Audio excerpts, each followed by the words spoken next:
Gracias por acudir.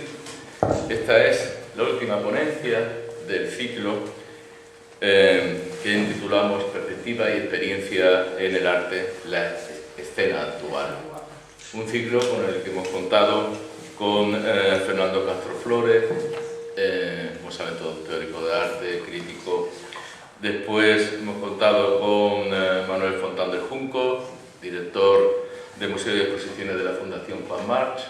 De por medio, como saben, también hubo una presentación de un catálogo razonado editado por este museo, el catálogo razonado del Grupo 15, es autora Mónica Gener, y que contado también en la presentación con María Corral. Y hoy, como digo, concluimos el ciclo de conferencias de momento en el museo. Ya veremos después del verano.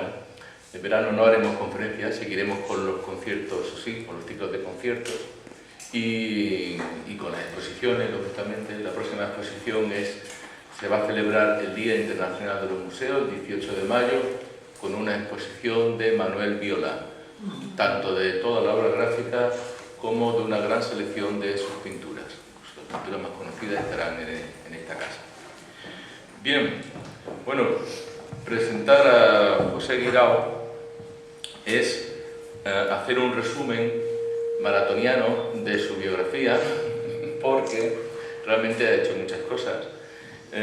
Por decirlo de una manera coherente y cronológica, si me permite, pues él comenzó su carrera pública como responsable del área de cultura de Diputación Provincial de Almería, él es de Almería, concretamente de Pulpi.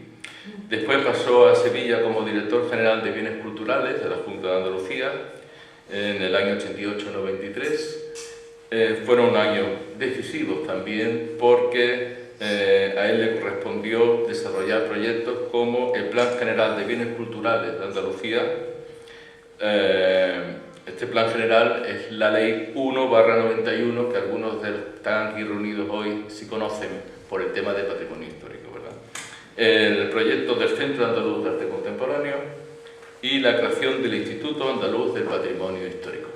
Es decir, todas estas cosas así de repente empezó a este siglo. Después pasó a Madrid, donde fue director de Bellas Artes y archivo del Ministerio de Cultura por un año, concretamente, porque enseguida fue nombrado director del Museo Nacional Centro de Arte Reina Sofía, todos conocidos, del año 94 al 2001. Como director de Reina Sofía, remodeló la colección, encargó la licitación de la ampliación que todos conocemos de Reina Sofía, que ganó el arquitecto Jean Nouveau, y también, esto no viene en su biografía oficial y él no se lo esperaba que yo lo dijera, aguantó con estoico y elegante estoicismo, vamos a decirlo, los embates de la fortuna cuando llegó el Guggenheim a Bilbao y reclamaron, bueno, pidieron prestado el Guernica. No sé si se acordarán de aquella fea, pero ahí José Guirao creo que ha sido el primer director de un museo en España que ha salido en las noticias en directo en el día de la primera, ¿te acuerdas? Porque hubo, lógicamente, mucha historia con el tema de que el Guernica no salía de Reina Sofía, evidentemente por cuestiones de conservación. Pasado la época del Reina Sofía y de este intermedio musical, pues él pasó a ser director de la Casa Encendida, que renovó muchísimo el tema cultural en Madrid con sus propuestas de exposición y sobre todo de participación, aquello es lo que luego han venido algunos llamar laboratorios, ¿no? En algunos niveles, pero era esto realmente, desde el 2002 hasta el 2014, y en la actualidad es director general de la Fundación Monte Madrid, que es una fundación que sobre todo intenta la inclusión y la mejora de la calidad de vida de las personas con dificultad social, sobre todo en el mundo de la cultura, ¿no? Ya por finalizar, les diré que es miembro de patronato, y me he pedido el renglón, aquí lo tengo. Es patrono de la Fundación Federico García Lorca, de la Fundación Antonio Gala y de la Fundación Museo del Grabado Español Contemporáneo. O sea, es uno de mis patronos. Más de mis patronos favoritos, les voy a confesar. Ya de los más viejos. Bueno, cerca me acostumbrado. Ya, seguramente. Y ya le paso la palabra. Muchas gracias, Germán, y muchas gracias por invitarme. Siempre me encanta venir a este museo, primero porque soy patrono y vengo a reuniones de patronato, no a todas, porque no siempre puedo venir, pero tengo un maravilloso recuerdo de su fundador, de José Luis Morales Marín, y bueno, pues siempre me han tratado bien en esta casa. Cuando Germán me invitó a este ciclo y viendo un poco que lo empezaba Fernando Castro Flores, porque tengo un enorme respeto, no siempre coincido con él, pero sí me parece una de las mentes más brillantes que tenemos en la teoría del arte en España, un hombre siempre de una erudición inagotable, una capacidad de trabajo inagotable. Entonces dije, bueno, si va a empezar Fernando Castro, yo o cuento algo polémico o voy a quedar fatal, porque lo que a mí me gusta de Fernando es que muchas veces no sé si lo que me cuenta es así, pero si no es así me da igual, porque como dicen los italianos, si no ne vero e ben trovato, ¿no? Tiene esas cabezas que hilan cosas dispares que nunca se te pasaría a ti por la cabeza unir, ¿no? Y esa capacidad de relacionar cosas tan dispares me parece admirable, y Fernando es un gran ejemplo de eso. Luego venía Manuel Fontán, por el que tengo también un enorme cariño personal y que respeto mucho su trabajo, y pensé, digo, bueno, pues Manuel hará una cosa más moderada, como le corresponde, es un hombre tranquilo, pero me cuenta Germán, que también empezó polémico, sí. Así que nada, pues me toca, para no quedar mal, estar un poco a la altura del ciclo, ya que soy el último, bueno, intentar estar a la altura del ciclo. Bueno, viendo un poco el tono del ciclo, el arte contemporáneo ante el espejo, que fue un título así que improvisamos un poco hablando por teléfono, la idea que subyacía y que subyace era hacer una reflexión sobre la situación actual del arte contemporáneo, tanto en sus luces como en sus sombras, ¿no? Y antes de eso me gustaría un poco hacer una introducción. Siempre me gusta anclar las cosas de la contemporaneidad en el pasado, porque muchas veces uno de los defectos que tiene nuestra contemporaneidad, la contemporaneidad española, es que como nosotros pasamos a ser posmodernos sin haber sido modernos, pues no, en verdad, de pronto, pues cuando llegó la transición política y las libertades políticas a finales de los 70, los 80, había tal hambre de actualidad y de ponerse al día, pero claro, no habíamos visto, o habíamos visto muy poco de lo que había pasado en medio, que es una época fundamental en la historia del arte. Desafortunadamente, en el panorama del arte contemporáneo en España durante esos años del franquismo, pues fue bastante pobre, con algunas excepciones que yo en la época de Reina Sofía intenté reivindicar y reivindiqué como pude, porque sí hubo algún periodo interesante, en concreto a final de los años 50, a mitad de los 50, cuando Ruiz Jiménez fue ministro de Educación, era un poco el ala demócrata cristiana, bueno, cristiana, demócrata en esa época no sería, pero lo que ahora sería la democracia cristiana. Y Ruiz Jiménez nombró a un director del Museo Español de Arte Contemporáneo, que en la época estaba en los bajos de la Biblioteca Nacional, en el Paseo de Recoletos de Madrid, y Fernández del Amo, que era un arquitecto con muy buena formación, hizo proyectos maravillosos para regiones devastadas, que era un organismo público que hacía barrios nuevos en la época de la posguerra. También hizo bastantes pueblos de colonización agrícola, agraria, maravillosos. Pues era un hombre que, en vez de mirar a Francia o a París, que era lo normal en España, ¿no? Miró a Estados Unidos. Entonces pudo ver, porque viajó allí, el nacimiento del expresionismo abstracto norteamericano, y de hecho hizo en los años 50 hizo una exposición de expresionismo abstracto norteamericano, que entonces eran todos jovencísimos y desconocidos, y que ahora no podemos hacer porque es imposible pagar los seguros y no te prestan esos cuadros, donde estaban pues todos los grandes, Pollock, etcétera, que entonces era gente muy joven que estaba emergiendo.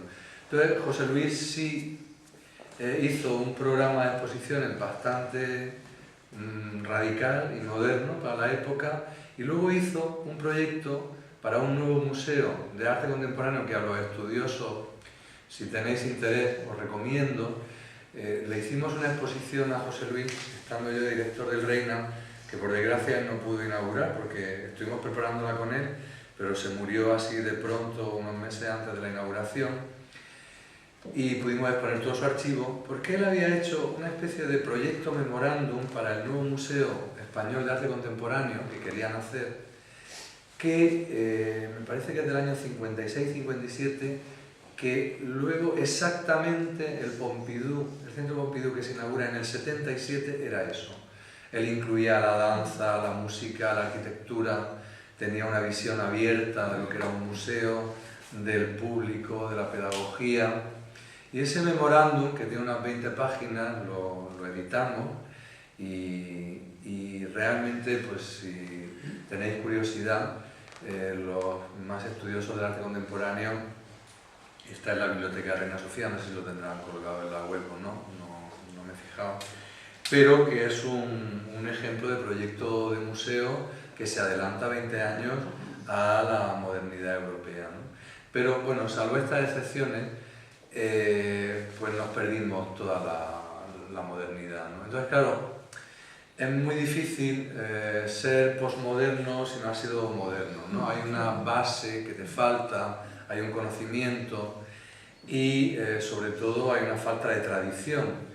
Yo siempre pienso, vamos, siempre defiendo, no sé si será verdad o no, pero es lo que, a la conclusión a la que he llegado, que la cultura, hasta la cosa más novedosa, más tecnológica, más radical de la contemporaneidad, siempre tiene un pasado. La cultura es un continuo, una tradición que se va generando, regenerando, son capas, y la cultura se construye sobre esos cimientos de todo lo que ha pasado antes, que cada periodo lo revisa, lo asume, lo rechaza, luego vuelve, en fin, que os voy a contar que no sepáis.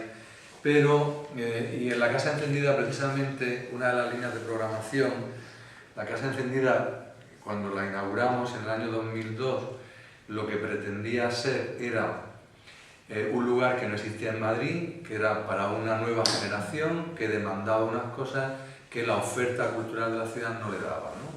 Que era sobre todo la experimentación en todos los sentidos, desde la música electrónica, la música experimental, el arte más contemporáneo, la danza, etc.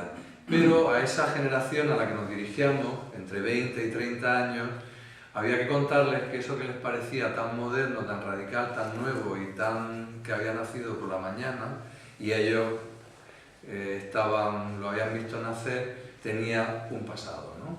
Y tenía unos orígenes. De alguna forma, lo que intentamos y seguimos intentando, lo que pasa es que ahora tenemos menos recursos económicos y este tipo de exposiciones pues son bastante costosas y no podemos hacer tantas, ¿no? O casi no podemos hacer, y estamos más centrados ahora en lo contemporáneo solo. Pero era explicarles que eso que les parecía suyo, de su generación, nuevo, pues tenía unos antecedentes. Eso nos hizo, por ejemplo, hacer todo un ciclo de conciertos en directo con los músicos que habían trabajado con John Cage, con los que habían estrenado sus obras, los que habían tocado con él, para que conocieran al padre. Pues John Cage inventa la performance como forma de expresión artística en el Black Mountain College en los 50. Es el primero que hace música con máquinas, con ordenadores, en fin, es un revolucionario, está en la base de todo lo que se hace ahora, y bueno, pues le dedicamos 10 conciertos en directo. Hay que pensar que no era fácil porque hay conciertos de John Cage que duran 6 horas, otros que duran 4 horas, no es música fácil para oídos poco acostumbrados, pero bueno, fue un éxito de gente joven. También hicimos una exposición de Rimbaud, porque aunque es un poeta del XIX, pensábamos entonces y seguimos pensando que toda la poesía contemporánea y la poesía del siglo XX, la más rompedora, no hubiera podido existir sin él, que es un poeta del XIX, es un poeta del XX, es un poeta del XXI y será un poeta del XXII. Hicimos otra exposición dedicada a Artaud, a sus dibujos, a sus ideas sobre el teatro, que también revolucionaron la concepción de las artes escénicas. Hicimos una exposición de Warhol, que no era el Warhol pop, era el Warhol innovador, porque Warhol, así parece que no, pero sí, tiene más carga de profundidad de la que aparenta, y Warhol, en el momento que lo hicimos, representaba muy bien algunos intereses que se estaban desarrollando en el arte contemporáneo, que era sobre todo, había muchos artistas jóvenes ya desde el final de los 90, pero en los primeros años del 21, en el que lo autobiográfico, bien fuera una biografía real o falsa, inventada, era el centro de la obra de muchos artistas. Bueno, los conocéis casi todos, Cindy Sherman, que es lo biográfico inventado, son los roles de la mujer, de los distintos roles femeninos o contrafemeninos, etc. Entonces Warhol es el primero que trabaja en la que su obra es toda entera autobiográfica, es el primero que hace que una Polaroid sea un soporte artístico, el primero que hace que una tira de fotomatón sea un soporte artístico y el primero que trabaja con vídeo.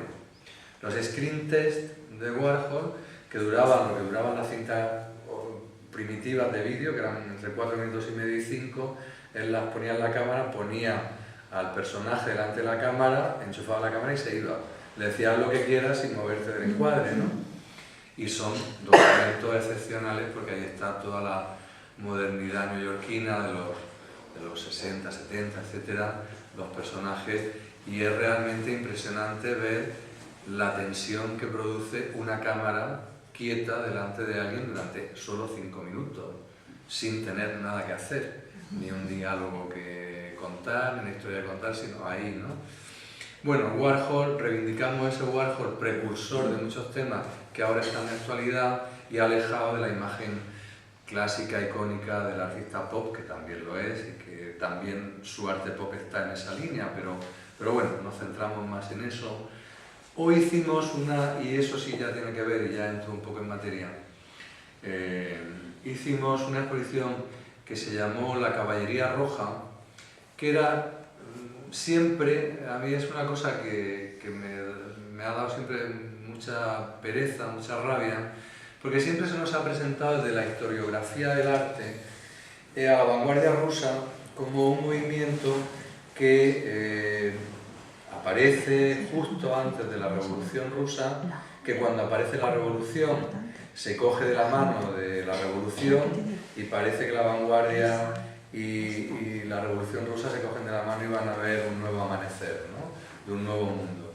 En realidad lo que ocurrió con la vanguardia es que efectivamente la mayoría de los artistas, no todos, pero la mayoría, se unen a la Revolución, porque la idea de pasar de casi del medievo a la modernidad, pero cuando la Revolución se asienta ya, todavía con Lenin, empiezan a darse cuenta que estos son unos modernazos que van mucho más allá y empiezan a molestar. Entonces Lenin los va echando fuera y Stalin pues los va matando.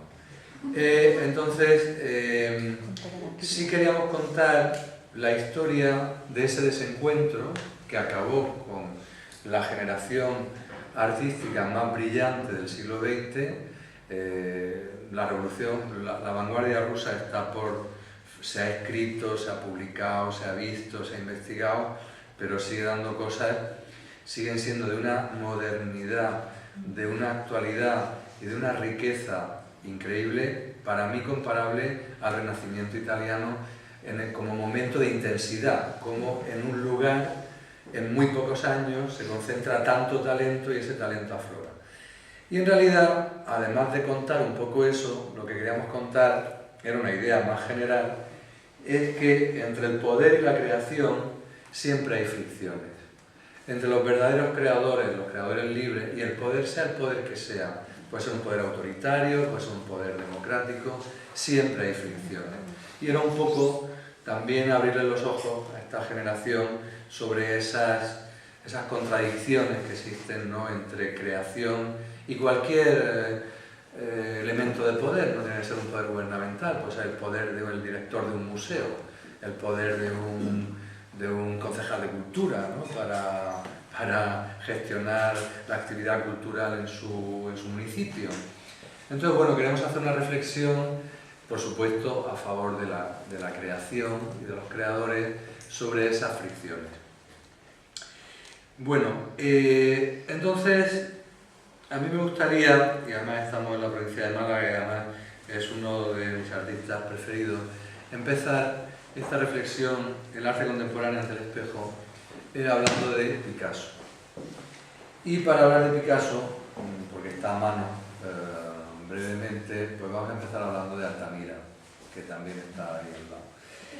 Bueno, el origen del arte, tomamos Altamira de ejemplo, que no es el origen del arte, hay cosas mucho más antiguas y más que se van a descubrir, es decir, que lo artístico está desde el origen, ¿no? Es una necesidad antropológica de esto, que seamos simios avanzados, con inteligencia avanzada u otra cosa, pero antropológicamente el arte o lo artístico ha estado presente desde el origen, ¿no? Entonces, digamos que el origen del arte es un origen muy noble, que es tratar de apresar la naturaleza, ¿no? Tratar de medirse con la naturaleza, lo que no se domina, lo que no se controla, lo que está por encima de nosotros, pero que a la vez necesitamos, amamos, admiramos, ¿no? Y de eso en Altamira se ve muy bien, ¿no? Y se ve muy bien la cara B de esa necesidad, que por un lado es la imitación de la naturaleza, es decir, tratar de captarla tal como es, pero por otro lado, ya desde Altamira, y eso se ve claramente cuando se visita la cueva, y sobre todo, según cómo está iluminada la última vez que estuve, antes de la iluminación la habían cambiado y eso se había perdido, realmente hay figuras que cuando yo las vi las primeras veces, y yo creo que era la intención de los que la hicieron, eran figuras que casi podías ver su respiración, ¿no? Entonces te imaginas la iluminación de la época, ¿no?, el fuego, las sombras que crea la fogata, la luz del fuego, y te imaginas que realmente lo que estaban viendo los que disfrutaban eso, los que vivían en la cueva, estaban viendo animales vivos, animales en movimiento, estaban viendo animales que respiraban, ¿no? Eso se nota sobre todo en algunos bisontes que están aprovechando algún saliente, que según cómo da la luz, estás viendo la respiración del bisonte. Esto con el fuego sería mucho más evidente, ¿no? ¿Qué quiere decir con eso? Que lo que estaban tratando de apresar no era una imagen estática de la naturaleza, no era algo inamovible, era algo cambiante, algo en movimiento, algo vivo, ¿no? Eso en Picasso está clarísimo, ¿no? Porque Picasso, entre otras muchas cosas, y yo entiendo perfectamente que haya toda una serie de generaciones de pintores que lo odien, porque después de él dejó muy poco que hacer, o desde luego abarcó tanto y fue tan lejos de muchas cosas que lo puso muy complicado a los que venían después. Entonces, cuando oigo hablar a pintores, y algunos excelentes pintores, más de Picasso, lo entiendo perfectamente. Es que le redujo el campo de exploración muchísimo. Después de Picasso es mucho más difícil pintar, ¿no? Entonces, pintar o ser artista, porque Picasso es un artista global, lo que no hizo fue fotografía y cine, pero hizo cerámica, hizo escultura, hizo pintura, hizo collage, en fin, todo lo que él controlaba sin... Bueno, el grabado siempre hay una máquina, pero en fin, el grabado también es una cosa muy manual, hay que hacer la plancha, y él necesitaba hacer cosas con las manos, ¿no? De hecho, mi teoría es que de Picasso, que no sé si lo habrá escrito alguien, si lo ha escrito, pues me alegro coincidir, si lo ha escrito antes, es que en Picasso no se sabe si es el cerebro el que conduce la mano o si es la mano la que conduce el cerebro. La simbiosis es de tal nivel, y eso se ve en el misterio Picasso de Clusot, ¿no? Cuando pinta, cómo alguien de un solo trazo puede hacer forma, encaje, volumen, todo, dice, pues es que ahí no se sabe quién manda, ¿no?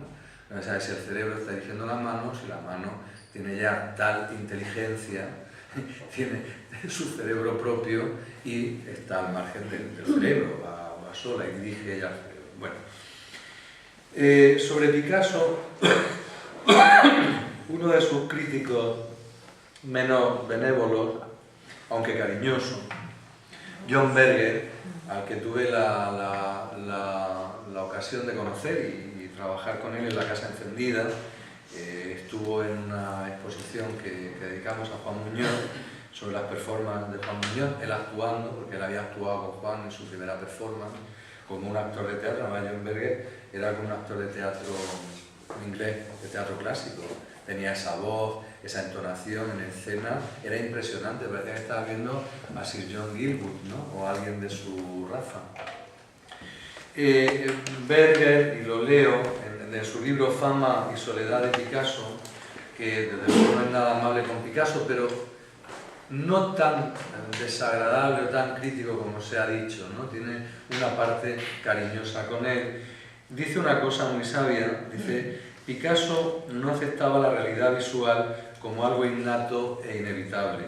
Por el contrario, era siempre consciente de que todo lo que veía podría haber tomado una forma distinta, de que detrás de lo que se ve hay otras 100 posibilidades visibles que han sido rechazadas. Y sigue diciendo Berger, su impulso hacia la invención se derivaba de esa convicción esencial, de que en origen lo visible es arbitrario. Es así, pero siempre puede ser de otra manera, ¿no? Sus imágenes revelan cómo lo existente y sus disposiciones, que nosotros damos por supuestas, nunca son completas, nunca están acabadas. Fue el maestro de lo inacabado, no en el sentido de la obra inacabada, sino de la experiencia de lo inacabado. Toda la pintura trata del diálogo entre la presencia y la ausencia. Y es verdad que en Picasso una de las claves, y esto ya es la primera crítica hacia el arte contemporáneo, es que Picasso puede encontrar eso otro no visible, puede deshacer, puede inventar el cubismo, que no es otra cosa que deshacer algo, deshacer la imagen de los objetos, porque sabe perfectamente cómo se hace. Picasso deshace, sabe deshacer porque sabe hacer. Era un dibujante extraordinario, de una formación clásica extraordinaria, y sabía perfectamente todo lo que había que saber sobre dibujo y pintura. Eso le permitía deshacer el dibujo y deshacer la pintura.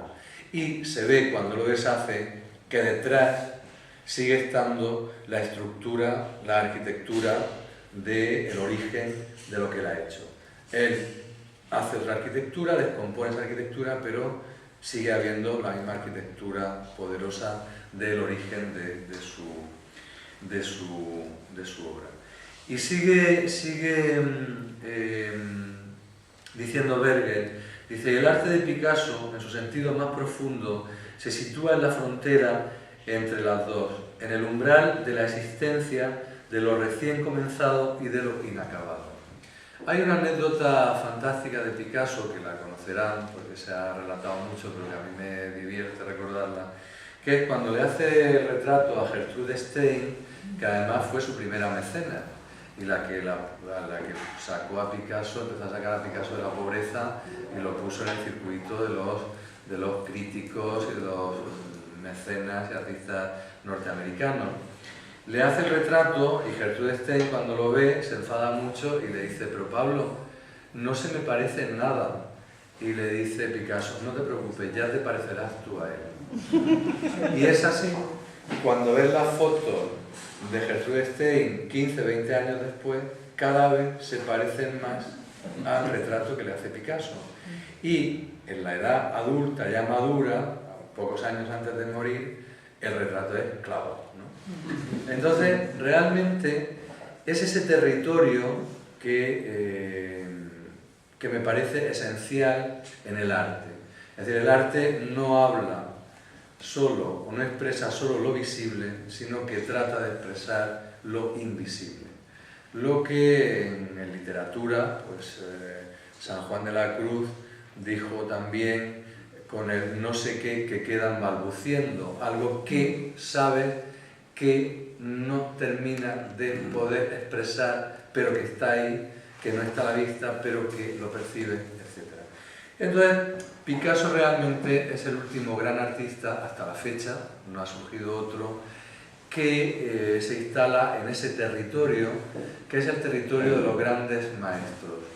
Él y Matisse son los dos grandes pintores del siglo XX, los dos grandísimos pintores, y de hecho cuando muere Matisse, Picasso lo que dice, aparte de lamentarse, dice: ahora tendré que pintar el doble, porque ha desaparecido él, ¿no?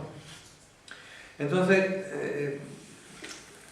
de alguna forma, he comenzado por Picasso, como os decía, porque es el último gran maestro que se sitúa en el, con mejor o peor fortuna, no todas las cosas de Picasso son buenas, porque también a él le gustaba, y eso la gente piensa que a partir de una edad que perdió fuelle, ¿no? Lo que pasa es que tenía espíritu gamberro, y hay cuadros que se nota que los hace claramente por fastidiar, porque le daba lo mismo, porque sabía por qué lo hacía, por qué no lo hacía, estaba por encima de eso, y hay cosas que realmente las ves y dices, pues lo que está haciendo es cegando esto.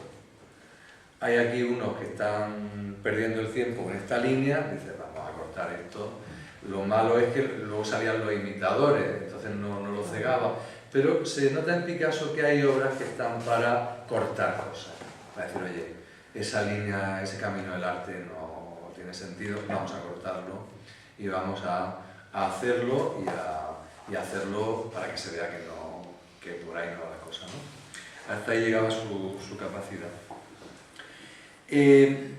Picasso, como os digo, es el último gran maestro, no ha surgido ningún otro después, no ya solo de la pintura, digo, de cualquier otra de las artes, y no es menoscabo de nadie, es que el arte tampoco es jerárquico, ¿no? Y menos para el público, si acaso lo será para los historiadores. El arte para el público es lo que le emociona, lo que le interese, lo que entienda, lo que disfrute, lo que le guste, lo que sepa, y en ese sentido pues yo no establezco ninguna jerarquía y nunca, es decir, como espectador siempre estoy abierto a cualquier cosa, nunca sabes dónde puede sorprenderte algo. Incluso aprecio a muchos malos pintores, porque malos pintores como resumen de su obra, porque nos dicen por dónde no debe ir la pintura. Son un ejemplo de caminos ya trillados, obsoletos, etc. Entonces a veces un mal pintor te enseña como nadie qué no es la pintura, ¿no? El anterior, bueno, antes de Picasso hay algunos grandes maestros, desde luego a mí el que más me interesa no es Goya, y Goya es inabarcable y es espectacular y es maravilloso y es moderno, pero hay algo ahí demasiado obviamente español que me pone nervioso, ¿no? Esa cosa tan cruda de lo peor que podemos ser como país me sigue poniendo nervioso. Sigo queriendo tener la idea de que eso no es, que fue posible, pero que ya no está en nosotros, ¿no? Sobre todo toda la época, sé que es mentira, sé que sigue estando, en fin, que lo tenemos un poco más domado, pero hay algo ahí que me produce un desasosiego como ciudadano, ¿no? Cuando veo los desastres de la guerra, cuando veo todo eso, me pongo nervioso. Entonces lo admiro, lo disfruto como artista, pero como persona no es donde me quedo, ¿no? Y lo lamento porque, bueno, el anterior gran maestro español, por encima de los otros grandes maestros que tuvo alrededor, fue Velázquez. que Velázquez lo que hace en realidad no es pintar, o sea, Velázquez ya también se adelanta 200 años al futuro, y Velázquez no pinta la realidad, pinta la ilusión de la realidad. Si os fijáis alguna vez de cerca en un cuadro de Velázquez, no hay nada a primera vista que esté bien hecho. Son todo manchas. Son todo manchas y todo trazo diluido. Sin embargo, no te fijas, te pones delante del cuadro y es un cuadro perfecto. Parece que están vivos. Y fijaros alguna vez, por favor, en las manos de Velázquez, en las caras de Velázquez, en los peinados de Velázquez, en los vestidos. Están hechos, es puro impresionismo. Puro impresionismo. De hecho, Velázquez, que en el siglo XVIII empieza a ser un poco olvidado, quien lo vuelve a poner de moda es Manet en el XIX, en la segunda mitad del XIX, que viene a Madrid a ver Goya y de pronto ve a Velázquez y se cae de espaldas, ¿no? Y de hecho la forma de pintar de Manet cambia radicalmente.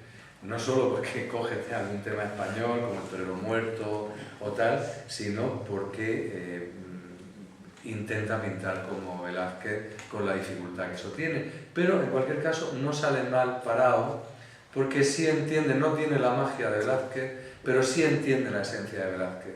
Y como era muy buen pintor, hace cuadros maravillosos que están en la estela.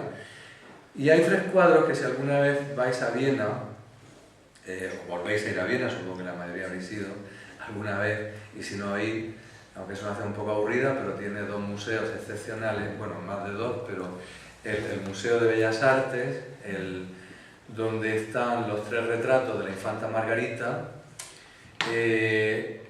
En esos 3 retratos está Manet, está Van Gogh, está Monet, está Cézanne, y Picasso sale de Cézanne. Es decir, ahí hay un hilo que es Velázquez, Cézanne, Picasso. Hay otro pintor que a mí me interesa especialmente, y además Velázquez establece la teoría de la pintura hecha a cuadro más moderna que yo he visto hasta la fecha, que es Las Meninas. Las Meninas no es un cuadro, es un cuadro extraño, no es un cuadro de corte, es un cuadro de corte evidentemente, pero es un manifiesto.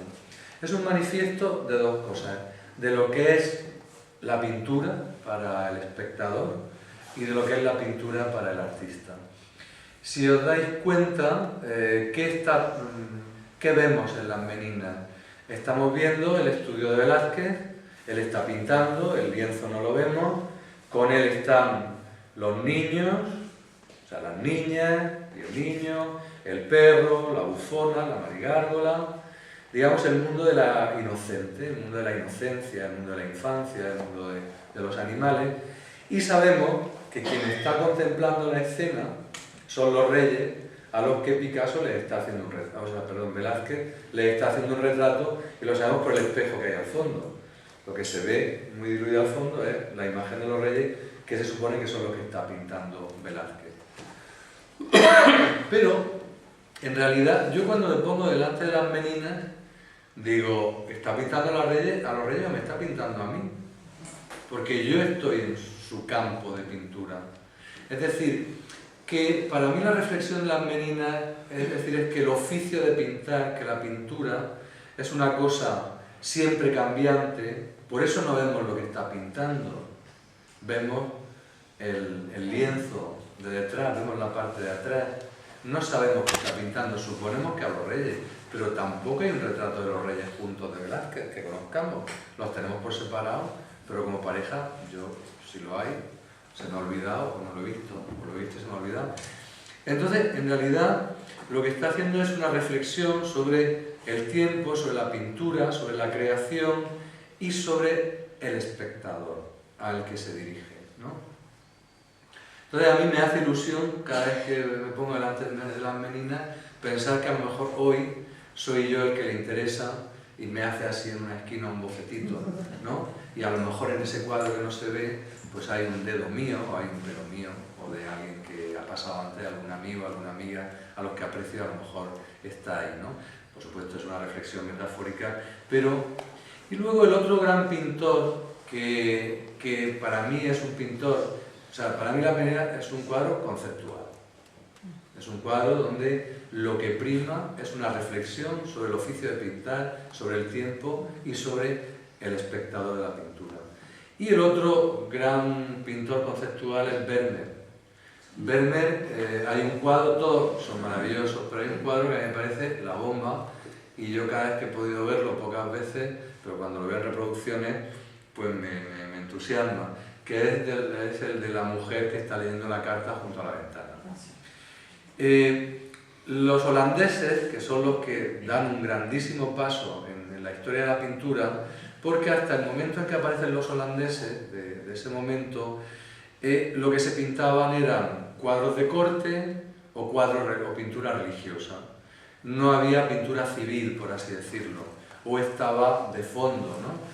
Lo vemos en el Renacimiento, ¿no? Los personajes, las ciudades, ¿no? Que hay en las pinturas del Renacimiento, los frescos, pero en realidad el centro de la pintura es el poder político, el poder económico, en el caso del Renacimiento, o el poder religioso, ¿no? O la iconografía religiosa. Y de pronto los holandeses empiezan a pintar escenas de la vida cotidiana, interiores de la vida cotidiana, de gente que damos por hecho o suponemos que son comerciantes, una nueva clase social emergente que con el comercio de ultramar pues se ha hecho dinero y ha generado, pues hay una capa social de burguesía de comerciantes o burguesía alta media y que tiene acceso a lo que antes solo tenía acceso la nobleza o la iglesia, ¿no? Entonces, por ejemplo, la carta, yo no he visto, o he visto pocas obras que con tan pocos elementos te esté contando una historia tan grande, ¿no? Pues en realidad es una mujer junto a una ventana leyendo una carta, le entra la luz que la ilumina y hay un mapa mundi, ¿no? Nos está contando que a través de esa carta, de ese papel, esa mujer está seguramente de su marido o de su padre, que será un marino, que será un comerciante, que le cuenta tal. Lo que le está entrando es el mundo entero, ¿no? El principio del mundo globalizado. Entonces, ¿cómo? Desde un interior, desde una escena doméstica, una mujer, que además es una mujer que está embarazada. Es decir, que la carta también es, la carta también es símbolo de la promesa de lo que está por venir, ¿no? Y a mí esa idea de que la pintura, lo que está por venir, como decía al principio de Picasso, me parece maravilloso, ¿no? Me parece un eje de la pintura. Así que, cuando llegamos al arte contemporáneo, esta parte la he llamado, a la primera parte la he llamado del arte y a esta parte la voy a llamar de sus circunstancias. Y ahora vamos a hablar de algunas de esas circunstancias. Vamos a empezar hablando de los artistas, ¿no?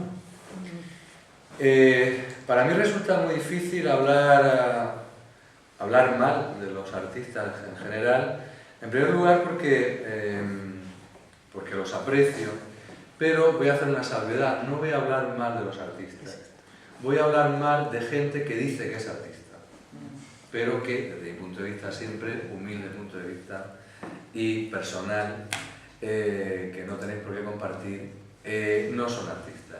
Son lo que en mi generación llamamos gente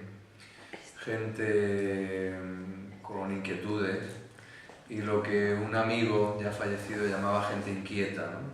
Que le daba por hacer cosas, ¿no? Visto desde ese punto de vista es más barato tener esta caterva de no artistas, pero que se creen artistas porque sale más barato que tratarlo en la seguridad social a base de tranquilizantes, ¿no? Pero en realidad pues son gente que te das cuenta desde el primer momento que no tienen nada que contar, que no saben cómo contarlo y que no tienen las herramientas básicas. Así que voy a hablar más de estos no artistas, de los artistas siempre hablaré, o de los que yo considero artistas. En primer lugar, uno de los problemas que tenemos en España, fuera menos, y en España no, es una falta de formación realmente impresionante. Tú ves cómo sale la gente de las escuelas de Bellas Artes y dices qué pena el tiempo que han perdido aquí. Porque salvo raras excepciones y raros profesores de escuelas, salen con una receta. Yo voy a muchos jurados de arte joven, de pintura joven, y veo los cuadros y ya sé de qué facultad son y de qué profesor le dio pintura. Porque es muy difícil encontrar a alguien que tenga, mejor o peor, si tampoco se trata de que descubramos todos los años al nuevo Barceló, al nuevo Picasso. Pero bueno, gente que haga bien su oficio, que tenga algo que contar, algo nuevo que contar, que lo cuente bien, porque hay gente que percibe que tiene algo que contar pero no tiene las herramientas para contarlo bien y desaprovecha ideas. Hay gente que tiene muy buena mano y no tiene ideas y entonces pues sí, hace unas cosas bien hechas desde el punto de vista de la cocina, pero que no aportan nada, no cuentan nada. Bueno, pues sí, está bien, será bonito, será decorativo, será agradable, podremos convivir con ello en nuestro espacio privado, en nuestra casa, pero no nos va a inquietar. Porque la clave de la obra de arte, de cualquier obra de arte, es esa movilidad. Es decir, ¿por qué perduran cuadros durante 500 años? Porque sucesivamente, a todas las generaciones que han pasado después de que se hiciera el cuadro, de que el artista se muriera, de que cambiaran los gustos de la época, cada generación ha vuelto a encontrar algo nuevo en esa obra. Esa obra está viva, le sigue contando cosas a esa generación, con lo cual esa generación lo preserva. Y viene la siguiente y lo preserva. Entonces, claro, cuando ves algo que visto una vez ya está visto para siempre, que esa imagen lo que quieres es o borrarla o que no se te quede mucho, pues realmente ya ha perdido el interés. A mí las obras que me gustan son las que veo, reveo y vuelvo a ver constantemente y siempre me dicen algo nuevo.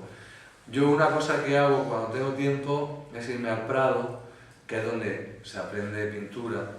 Yo cuando me preguntan, oye, no entiendo el arte contemporáneo, pero me gustaría, tengo mucho interés, ¿qué hago? Vete al Prado. Vete al Prado. Si ahí está lleno de arte contemporáneo también. Porque si entiendes eso más o menos, si entras en ese mundo, cuando llegues a Reina Sofía lo vas a entender todo perfectamente. Lo vas a apreciar lo bueno mucho más y lo malo lo vas a apreciar, lo vas a despreciar con mejor criterio, no así que te venga una iluminación de pronto.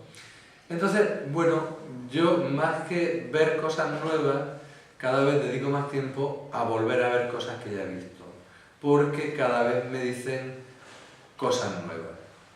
Mientras que las cosas nuevas, pues rara vez te dicen algo nuevo, ¿no? Rara vez, por desgracia, ¿no? Yo creo que esto se debe, bueno, que haya una inflación de gente que quiere ser artista es normal, es un tema estadístico. Somos 7.000 o 8.000 millones de personas en el planeta, pues estadísticamente pues pasa como con los miopes o con los que tienen cualquier enfermedad común, pues cuando estadísticamente pues habrá más si hay 7.000 millones que si hay 2.000 millones en el mundo, ¿no? Pues con los creadores pasa lo mismo. Entonces, el primer problema que tenemos en España, que es un problema de fondo, de raíz y antiguo, es el tema de la formación. Yo entiendo perfectamente que si alguien quiere que le den un título universitario que luego le habilita pues para ser profesor o dar clases, etcétera, etcétera, para un currículum, pues que pase por unas reglas, unos baremos, unos exámenes, unos profesores, un ejercicio y todo eso. Pero eso es una historia. Luego está el arte, luego está la creación. Entonces aquí hemos confundido el título, el pasar por ahí, con aprender claves de la creación. Entonces, como el tema de los títulos y de la facultad no lo vamos a arreglar, ni porque ningún gobierno se quiera meter con eso porque es un polvorín, porque la universidad está de una endogamia que es imposible entrar con algo que mueva el territorio y lo poco que se mueve es cuando se mueve desde dentro, desde fuera imposible. Pues bueno, pues que la universidad siga con su cosa, con sus títulos y que haga lo que le parezca bien, que para eso le tienen autonomía, ¿no? Ya va, yo no soy quien para meterme, no estoy en el ámbito universitario. Pero sí creo que deberíamos de haber sido capaces de generar, como han generado los países anglosajones, una o dos o tres buenas escuelas de arte, que pueden ser públicas o privadas sería más fácil, donde realmente la gente con esa inquietud, con esa nerviosidad que diría Machín, no, tengo una nerviosidad, no sé lo que será, pudiera, en el caso de que aparte de nervioso tuviera algo, o nervioso o nerviosa tuviera algo que contar, tuviera unas capacidades que desarrollar, pudiera desarrollarlas. El problema de la Facultad de Bellas Artes, desde mi punto de vista, es que a los que tienen algo que contar los cercena un poco, ¿no? Y a los que no tienen nada que contar, pues les da una receta, pues luego aplican con... y si hay algún profesor universitario de Facultad de Bellas Artes, os pido disculpas, esto es una opinión privada y no va más allá, no tengo el BOE a mi disposición para legislar, o sea que no preocuparos, ni lo tengo, lo voy a tener. El primer problema de fondo es la formación. Tenemos un déficit de formación muy grave. Por el nivel económico que tiene el país, el nivel de instituciones culturales, el nivel de recursos públicos y privados que se dedican al arte contemporáneo, esta situación no se podrá sostener si no invertimos en formación. Luego hay otro tema realmente preocupante con esto de los artistas o pretendidos artistas contemporáneos. Es que ya la mayoría no hacen nada con la mano. Piensan y tienen un asistente, un ayudante. Entonces yo voy a muchos estudios jóvenes, de pronto te encuentras con alguien de 30 años, 35, dice mi asistente. Digo, bueno, pues fenomenal, ¿no? Si con 30 ya tiene asistente, será que está nadando en la abundancia. Y no, es que tienen una idea y no saben cómo hacerla. Si tú no sabes cómo hacerla, esa idea no va a funcionar. Esa idea es falsa, es impostada, lo siento mucho. Este oficio es de manos, incluso para el arte conceptual. Se nota perfectamente, cuando ves un buen artista conceptual de los 60 o de los 70, alemán, norteamericano, que aunque estén mostrando una fotocopia con un texto, se nota que lo han hecho ellos, que saben cómo se hace, que han llegado a esa fotocopia después de haber hecho 18 cosas muchísimo más complejas, porque en esa simple fotocopia está concentrada la sabiduría y el oficio. Cuando hay oficio y sabiduría, en la manera de coger el bolígrafo se ve. Cuando no hay oficio ni hay sabiduría, sí, te puede quedar resultón, te puede quedar perfecto, niquelado, puede estar hecha una producción magnífica, pero no tiene alma, no tiene sustancia. Entonces, segundo error de esta gente, no tiene formación, o no tiene buena formación. La mayoría hay gente que tiene formación excelente, porque ha sabido aprovechar esos recursos, o porque se ha ido fuera, ha estado en buenas escuelas. Y luego está pues, la mano, es que hay que mancharse, hay que cortar, hay que pegar, hay que hacer la pintura, hay que no sé qué, hay que no sé cuánto, y hay que mancharse. Y si no te manchas, pues incluso para hacer una buena fotocopia hay que mancharse espiritualmente, ¿no? Entonces, el otro gran problema es que el arte conceptual actual, que yo lo tengo calificado de dos maneras, el conceptual monacal, que es silencio, no ven nada, no entienden nada, bueno, pues fenomenal, silencio. Y el monocanal, que es en vídeo, ¿qué es eso? En vídeo. Bueno, todo el problema, te das cuenta que el arte conceptual que hay ahora, el que está de moda entre nuestros jóvenes, muchos de los cuales yo expongo en la casa encendida, porque una cosa es mi opinión personal y otra cosa es mi responsabilidad como gestor de una cosa que pretende mostrar la contemporaneidad. Eso también tengo que decirlo, que me molesta mucho los directores de museos que solo exponen lo que a ellos les gusta. Todos los directores de museos tenemos una línea, o unas afinidades, la que sea, mejor o peor. Seguramente buenas todas, pero no tenemos ningún derecho, salvo que sea un museo privado y que quien nos pague esté de acuerdo con eso. Pero si es un museo público, un museo tiene que tener una línea. Una línea, digamos, de horizonte, ¿no? Una línea vertebradora, pero no puede ser la única línea. No puede haber monodiscursos en los museos públicos. Primero, ¿por qué dinero público? Y hay que respetarlo. Segundo, porque el panorama del arte contemporáneo no es monocromo, no es monocolor, es diverso, para bien y para mal, y eso lo tiene que reflejar. Y segundo, porque seguramente cuanto más personalicemos el museo, más estaremos contribuyendo a destruir eso que queremos defender, porque hay una cosa que se llama efecto saturación. Tú no puedes ir a un museo que haya 4 exposiciones y las 4 sean la misma historia, porque es que te pegas un tiro. O sea, ves la primera, entras en la segunda, ya no la ves bien, entras a la tercera, no sé qué, te asomas a la cuarta y te vas a la calle. Pues dices, oiga, ¿qué broma es esta? Esto es el eterno loop, ¿o qué? Entonces, ¿qué problema tienen estos nuevos artistas? Que trabajan con el lenguaje, trabajan con la palabra. Ahora el arte es de leer y de uno que hay al lado que te explica lo que has leído.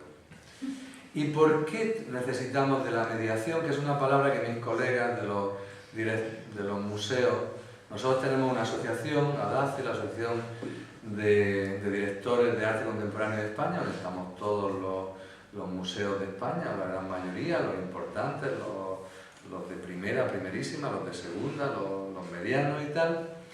Y yo, claro, en esa reunión pues, borriqueo un poco con ellos, porque además los conozco a todos, muchos empezaron trabajando conmigo en su momento, o han trabajado conmigo, en fin, tengo confianza. Y con quien no tengo me la tomo, ¿no? El problema es que la gente de ahora no, como ya no sé, y esto que voy a decir, lo voy a contextualizar. A mí me han preguntado muchas veces, así gente que te viene y tal, que está como fascinado por la idea de lo moderno, y de que tú, porque has dirigido no sé qué, no sé cuánto, tienes la clave de la modernidad, que tú eres moderna, además sabes lo que es eso, y es como un talismán, y te preguntan más o menos, ¿qué hay que hacer para ser moderno? Y yo siempre digo lo mismo, saber latín. Sí, y lo voy a explicar. Saber latín es una metáfora y es una literalidad. La metáfora es conocer la tradición cultural para saber por qué esto ahora es lo moderno. Tener contraste, tener posición crítica. Si tú no sabes de dónde viene esto, por qué vino y qué pasó antes, pues no vas a saber bien lo que es esto. Pero es que por otro lado, el que no maneja bien el lenguaje verbal, o sea, el que no maneja bien la lengua española que viene del latín, pues si viniera a otro sitio pues diría saber gaélico, pero en este caso que... Pues es que te das cuenta, son ilegibles los textos de los comisarios jóvenes. Son ilegibles los textos de los artistas jóvenes que explican su obra. ¿Y por qué son ilegibles? Porque no saben sintaxis. Y porque todo lo copian de textos anglosajones, que leen traducidos, que no saben que esas palabras que copian traducidas tienen su correspondiente mucho mejor en castellano, porque no están cogiendo un anglicismo, sino que están cogiendo una palabra propia. Entonces, claro, uno de mis trabajos más aburridos en el Reina Sofía y en la Casa Encendida era corregir los textos. Yo los corregía personalmente, pero hasta los de los folletos, porque es que la gente no sabe castellano. Entonces dice, bueno, perdona, ¿dónde está el verbo, el sujeto, el verbo y el predicado? ¿De quién estamos hablando? ¿De qué estamos hablando? Ah, no, perdona, es que yo no sé. Y además, aquí está en pasado, aquí está en condicional, aquí está en futuro. ¿cuál es la mele? Y entonces, no, es que yo quería decir, pues no, eso no lo dice aquí. Entonces, pues nada, una de las tareas era coger, yo no soy un experto, porque decir, en fin, más de los, o sea, mejor que los que corregía, sí. Entonces, por lo menos, oye, perdona, ¿dónde está la coma? ¿Dónde está? Esto no es punto y aparte, esto es punto y seguido. ¿Dónde está el sujeto? ¿De qué ven que está hablando? Entonces, claro, la gente cuando le dice esto, yo voy a dar clases a un máster de la Carlos III, que es un máster que está muy bien de gestión cultural, y que todos los años hay 4 o 5, 3, 4, 5, 6 alumnos o alumnas brillantes. Gente que te das cuenta desde el primer momento que son listos o listas, que son rápidos, que tienen soltura, que ves cómo captan las cosas y tal. Y entonces, pues al final terminas empatizando con ellos. O bueno, o tú les caes bien y ellos te caes bien, hay gente que tú no le caes bien o que no te caes bien, en fin, lo que sea. La empatía es el tercer misterio de Fátima. Entonces, hablamos mucho de esto, es gente profundamente inculta y que quieren conocer. Entonces, habla de escritores de ahora, no has leído. Habla de escritores de antes de ayer, no has leído.